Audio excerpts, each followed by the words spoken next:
बड'लेण्ड सोमावसारनायाव बाहागो लाबोनाय मनदल नार्जारिया गोब्राब बेरामजों भुगिनांगासिनो। क'क्राझार जिल्लानि गसाइगाव महकुमानि कसुगाव दख'रानि सिङाव थानाय मैनागुरि हालामनि बोरसिजरा गामिनि थागिबि फाउदुर नार्जारिनि आंगो फिसाज्ला मनदल नार्जारिया थांनाय 3 दान सिगांनिफ्रायनो गोब्राब बेरामजों नाख्रेबजानानै बिसिनायाव गोग्लैसोनानै दंगासिनो।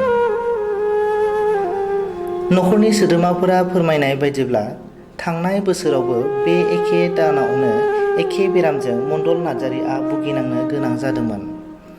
थांनाय बोसोराव नख'रनि सुबुङा खुनुरुखुमै फाहामथाय होनो हानानै मनदल नार्जारिया गाहाम देहायाव फैफिनदोंमोनब्लाबो नाथाय देग्लायबो फिन एखे बेरामाव गोब्राबसिनै मनदल नार्जारिया भुगिनांनो गोनां जायो। नख'रनि सुबुंफोरा फाहामथाय होबोबाय थादोंब्लाबो नाथाय मनदल नार्जारिनि देहा हालोदआ दासिम मोजाङाव फैयाखै। बेराफारसे नख'रनि रांखान्थि हालोदआ मोजां नङिनि जाहोनाव मनदल नार्जारिखौ जौगा थाखोनि फाहामथाय होनो थाखाय रांनि आंखाल जादों। जेबो जाग्रा बेसाद जानो हायै आरो लोंनो हायैआव मनदल नार्जारिया हामख्रेंलांनो हमगासिनो आरो देहा हालोदआ गाज्रिनिफ्राय गाज्रिसिन जालांनो हमगासिनो। मनदल नार्जारिनि लोमजानाय खौरांखौ मोननानै दिनै बड'सा खौरां बिलाइ नख'रनिफ्राय बिथांनि नख'राव थांनानै नायहैयो आरो हानायसेबां राङारि अनसुंथाइ होनाय जायो। मनदल नार्जारिखौ फाहामथाय होनायाव एसेब्लाबो सहाय होनायनि असिलायै दिनै बड'सा खौरांनि लोगो सुजुगिरि मोगथां बसुमतारिया गावनि आखाइजों 5,000 रांखौ नख'रनि सुबुंफोरनो गथायना होयो। लोगोसे अनसुला गोसोनि सुबुंफोरखौबो जा हायो राङारि हेफाजाब हरनो थाखाय खावलायहरो। मख'नो गोनांदि 22 बोसोर बैसोनि मनदल नार्जारिया सिगां समनिफ्रायनो दुलाराय बर' फरायसा आफादनि सोद्रोमा महरै खामानिबो मावबोदोंमोन आरो बर' हारिनि आलादा रायजो बड'लेण्डनि थाखाय जांख्रिखांनाय सोमावसारनायावबो बिथाङा मैखोमै बाहागो लाबोदोंमोन।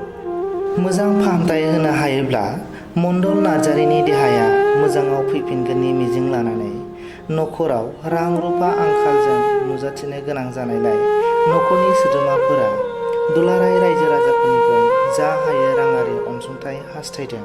आंनि नामा भबिरत बर', गामिया बेसिनजरा, मैनागुरिनि सिङाव थानाय बेसिनजरा। आं बिनि बिदा जाहैबाय, बे आंनि फंबाय जाबाय।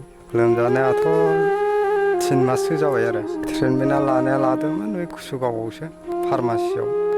बे दानि बेमारनि बायदिसिनानि थाखायनो डक्टर गिदिरनाव देखायहैनाय जायाखै। नख'राव बेनि थाखायबो जाहैबाय रांखान्थियाथ' आंखालखा। हास्थायनायालाय एसे रायजो राजाफोर अननानै होयोबालाय अनसुंथाइखौ नांगौ जादों। दा जेबो राहा गैला आंहा नख'राव, दा बेनिखायनो गोजानाव लांनाय जायाखै आरो। खस्थ'आथ' मोनबाय औ, जानो लोंनोथ' हाया। दाख्लै समाव एसे जायोमोन, दा सानथामसोआनो जाबाय बिदिनो दैल' एसे लोङो। बे समाव आङो बड'सा प्रेसनिफ्राय नुजाफैनाय फुनिसिमांनि गंया आलायसा इउनिट एबसुन जानानै बरायहरनाय थाबाय। आरो बे समाव आङो दिनैहायदि नैबे जोंनि गंया इउनिटनि सिङाव थानाय नैबे बोरसिंजरा गामियाव जायनाखि जोंहा फंबाय मनदलनि लोमजानायावदि बेयाव नुजाफैनानै दिनै बे समावहाय आङो बिथांमोननिसिम साबायखर बावदों। मानो होनना बुङोबा जायनाखि फंबाय मनदला बै समाव जायनाखि बड'लेण्ड मुभमेन्टआवहाय गोबांथार जोंजों बिहोमा होफानानै जाहाथे बिथाङा बैबायदि सोमावसारनायाव गोबांथारै बाहागो लादोंमोन आरो दिनै बिथाङा मास मोनथामसो दिनै बिसिनायावनो गोलैनानै दं होननानै जों नुदोंबो आरो मोनथिदोंबो। दिनै माखासेखिनि फाहामनो हायैयाव बिथाङा दिनै गोबांथार खस्थ'आव भुगिनानै दं।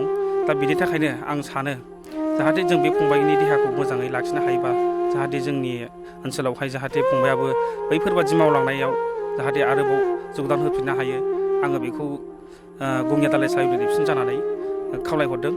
आरो फैबाय थानाय समाव जाहाथे फंबायाबो समाजनि माखासे मोजां खामानिखौ मावलांनानै जाथिनि माहारिनि थाखाय मोजां खामानि मावलांनानै जाहाथे दिन्थिलांनो हायो, आं बेखौ नैबेनि गेजेरजों फोरमायो।